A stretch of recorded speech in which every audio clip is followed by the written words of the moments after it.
Ready, fight. Halo semua, sekarang kita akan membahas tentang evolusi arsitektur komputer. Bersama saya, Praditus Eki Danuarta dengan NIM 22114662. Arsitektur komputer adalah konsep perencanaan dan struktur pengoperasian dasar dalam sebuah sistem komputer. Nah, kita akan masuk kepada pembahasan utama kita, yaitu evolusi dari arsitektur komputer. Untuk generasi pertama komputer, pada periode tahun 1940-an sampai 1950-an. Ada ENIAC dan UNIVA. ENIAC atau Electronic Numeric Integrator and Computer dibangun pada tahun 1945 sampai 1946, adalah salah satu komputer pertama yang secara elektronik dapat melakukan perhitungan numerik. Ini merupakan sebuah proyek rahasia selama Perang Dunia Kedua yang digunakan untuk perhitungan artileri. Selanjutnya ada Universal Automatic Computer. Nah, komputer ini adalah salah satu komputer yang digunakan secara komersial untuk pertama kalinya pada tahun 1951. Ini adalah langkah besar dalam penggunaan komputer untuk aplikasi bisnis dan juga ilmiah. Komputer pertama sendiri masih menggunakan teknologi tabung vakum.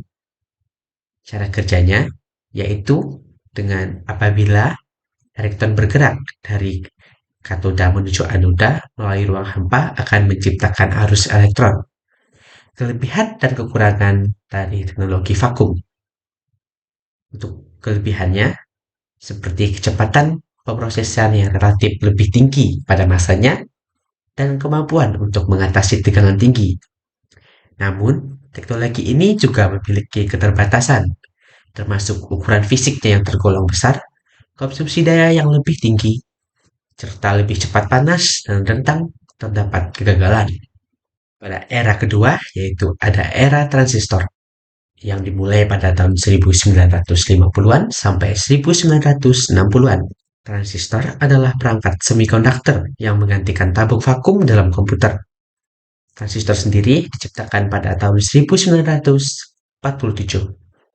Dalam komputer, transistor berperan sebagai saklar elektronik dalam sirkuit komputer. Transistor berfungsi sebagai elemen pemrosesan dan penyimpanan data, menggantikan fungsi dari tabung vakum.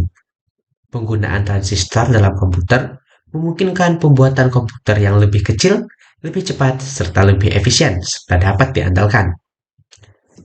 Pada tahun 1959, IBM memperkenalkan komputer IBM 7090 yang merupakan salah satu komputer transistor pertama. Ini merupakan komputer bisnis dan ilmiah yang sangat sukses pada masanya, dengan kemampuan pemrosesan yang sangat luar biasa pada masa itu. Era selanjutnya yaitu ada era IC atau integrasi sirkuit. Era ini dimulai pada tahun 1960-an sampai 1970-an. IC adalah suatu chip elektronik kecil yang mengintegrasikan berbagai komponen sirkuit, termasuk transistor, resistor, dan kapasitor dalam suatu paket kecil. Dampak penggunaan IC menghasilkan peningkatan signifikan dalam kinerja komputer. Komputer dapat melakukan lebih banyak operasi dalam waktu yang lebih singkat dikarenakan jumlah transistor yang tersedia lebih besar. Komputer juga menjadi lebih efisien dalam hal ukuran dan daya yang digunakan. Mereka menjadi lebih kecil dan membutuhkan daya yang lebih rendah dibandingkan dengan komputer sebelumnya. Era selanjutnya adalah era mikroprosesor.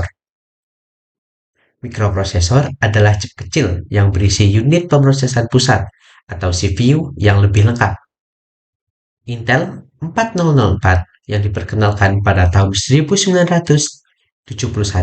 dianggap sebagai mikroprosesor pertama.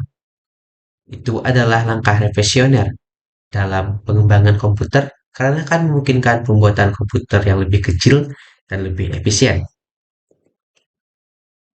Nah, pada era mikroprosesor, kita dapat menyaksikan kemunculan komputer pribadi atau personal komputer yang memungkinkan individu memiliki komputer sendiri. Kemunculan PC membawa komputasi ke rumah, bisnis kecil, kelas pendidikan. Itu merupakan langkah awal dalam revolusi komputer pribadi.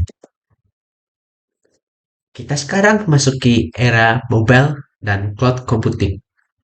Pada era mobile, kita menyaksikan ledakan penggunaan perangkat mobile seperti smartphone dan tablet. Produk-produk seperti iPhone dan iPad dari Apple mengubah cara kita berinteraksi dengan komputer. Perangkat mobile memberikan akses cepat ke internet dan aplikasi dalam genggaman kita, mengubah cara kita berkomunikasi, bekerja, dan bersenang-senang. Cloud computing. Cloud computing menjadi modal dominasi untuk menyimpan, mengelola, dan mengakses data dalam sebuah aplikasi. Nah, platform cloud menyediakan infrastruktur yang sangat fleksibel untuk kita akses. Pengguna dapat menyimpan data mereka secara online dan mengaksesnya di mana saja, memungkinkan kolaborasi dan sinkronasi yang lebih baik.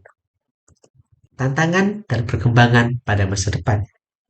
Pada masa depan, arsitektur komputer melibatkan Internet of Things atau IoT, di mana segala sesuatu terhubung, serta kecerdasan buatan yang akan menjadi semakin lebih canggih, dan komputasi kuantum yang mungkin akan menguncang fondasi komputasi tradisional yang ada pada saat ini.